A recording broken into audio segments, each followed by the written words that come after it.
ជាងនេះពេលដឹងថាសង្សារដល់ថ្ងៃរៀបការនោះដែលធ្លាប់ស្និទ្ធស្នេហានោះធ្លាប់សន្យានឹងគ្នាបែរជាคล้ายជាប្រពន្ធធោបោះគេអូនដើរមកប្រាប់ឲ្យបងកាត់ចិត្តបងមិនដែលគិតថាជាការពិតទេដូចនោះឈួតស្នេហ៍ជូនបងអូនតែទឹកភ្នែកហូរយំទាំងមិនដឹងខ្លួនកំពុងយំសង្សារខ្ញុំคล้ายជាប្រពន្ធគេនោះខ្ញុំស្នេហ៍បានទៅអ្នកផ្សេងអោថ្មដែលបងធ្លាប់ថែខ្វល់ដែលធ្លាប់ថាឯនៅបែរជាប់ក្លិនប្រផ្សេងទៅវិញធ្វើបែបណាទើបអាចខត់អូនបានឬជាតិនេះ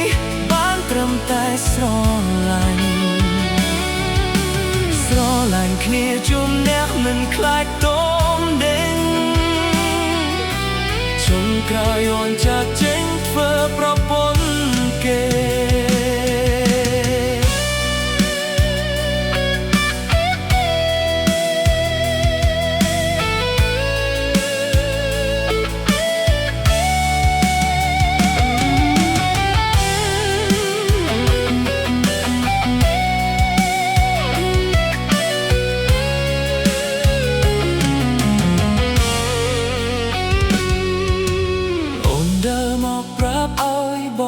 កាត់ចិត្តបងមិនដែលគិតថាជាការពិតទេដូចនោះឈួតស្នេហ៍ជូនអូនតែទឹកភ្នែកហូរយំទាំងមិនដឹងខ្លួនកំពុងយំសង្សារខ្ញុំคล้ายជាប្រពន្ធគេនោះខ្ញុំស្នេហ៍ទៅអ្នកផ្សេងអូបលដែលបងធ្លាប់ថែបលដែលធ្លាប់ថាឯលើបែរជាប់ក្លិនប្រផ្សេងទៅវិញ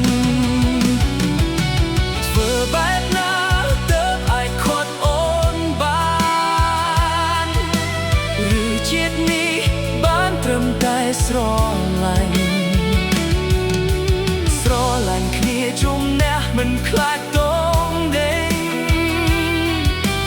ចុងក្រោយអូនចាក់ចេញធ្វើប្រពន្ធគេ